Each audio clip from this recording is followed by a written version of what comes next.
राधे राधे आप सभी को। गुड मॉर्निंग, नमस्ते।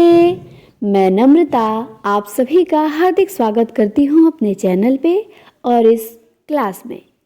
हम देखे गए हिंदी की मिलती जुलती कुछ बहुत ही महत्वपूर्ण रचनाएं हैं जो एक दूसरे से बड़ी मैच करती हैं और हमें कंफ्यूज करती हैं।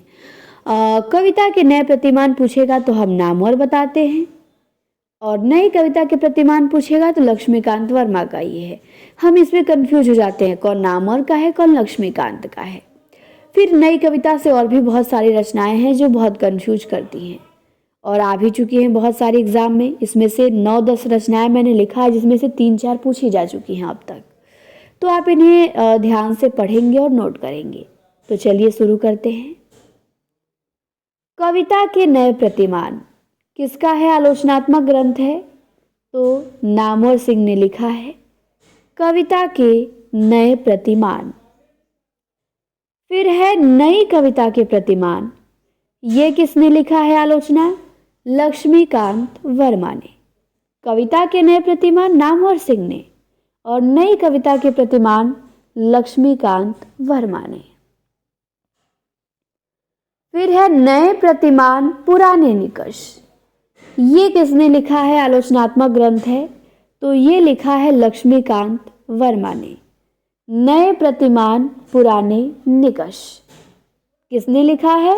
लक्ष्मीकांत वर्मा ने। ध्यान देंगे, नई कविता के प्रतिमान लक्ष्मीकांत वर्मा और नए प्रतिमान पुराने निकष ये भी लक्ष्मीकांत वर्मा का है। फिर है नई कविता स्वरूप और समस्याएं, समीक्षात्मक ग्रंथ है जगदीश गुप्त का, जो कि नई कविता के प्रवर्तक हैं। इन्होंने लिखा है नई कविता स्वरूप और समस्याएं। फिर है नई कविता शक्ति और सीमा, ये भी लिखा है जगदीश गुप्त ने। नई कविता शक्ति और सीमा जगदीश गुप्त। नई कविता स्वरूप और समस्याएं ये भी जगदीश गुप्त। तो ये दोनों जगदीश गुप्त का है, ध्यान देंगे। फिर है नई कविता का परिप्रेक्ष्य, ये किसने लिखा है? तो ये लिखा है परमानंद श्रीवास्तव ने। नई कविता का परिप्रेक्ष्य किसका है? परमानंद श्रीवास्तव का। फिर है नई कविता और अस्तित्ववाद, तो ये आलोचनात्मक ग्रंथ है। ये किसने लिखा है? रामविलास शर्मा ने। नई कविता और अस्तित्ववाद के लेखक रामविलास शर्मा है। फिर है नई कविता का आत्मसंघर्ष, ये किसने लिखा है? तो नई कविता का आत्मसंघर्ष लिखा है मुक्ति बोध ने। नई कविता का आत्मसंघर्ष मुक्ति बोध, ध्यान देंगे किसने लिखा है? मुक्ति बोध ने। फिर है नई कविता में मुक्त छंद, आलोचनात्मक ग्रंथ है नई कविता में मुक्त छंद, जो कि एग्जाम में आ चुका है। तो ये लिखा है राम स्वरूप चतुर्वेदी ने। ध्यान देंगे, नई कविता में मुक्त छंद राम स्वरूप चतुर्वेदी।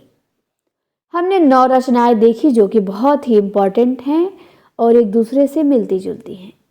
कविता के नए प्रतिमान नामवर सिंह, नई कविता के प्रतिमान लक्ष्मीकांत वर्मा, नए प्रतिमान पुराने निकष, ये भी लक्ष्मीकांत वर्मा। नई कविता स्वरूप और समस्याएं जगदीश गुप्त का। नई कविता शक्ति और सीमा, ये भी जगदीश गुप्त का। नई कविता का परिप्रेक्ष्य परमानंद श्रीवास्तव का। नई कविता और अस्तित्ववाद सुपर मोस्ट है रामविलास शर्मा का। नई कविता का आत्मसंघर्ष मुक्ति बोध का और नई कविता में मुक्त छंद राम स्वरूप चतुर्वेदी का। तो ये सारी रचनाएं बहुत इंपॉर्टेंट हैं।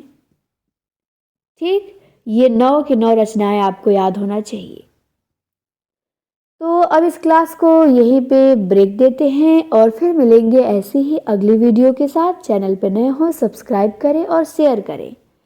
मिलती जुलती रचनाओं का भी प्लेलिस्ट बना दिया गया है। मिलती जुलती रचनाओं के संकलन के नाम से आप जाके देख सकते हैं। अब तक हमने जितनी रचनाएं देखा है आप सबका वीडियो जाके प्लेलिस्ट में देख सकते हैं। तो चलिए, क्लास आपने देखा, हमें सुना, उसके लिए आपको धन्यवाद। क्लास कैसी लगी कमेंट में बताइएगा।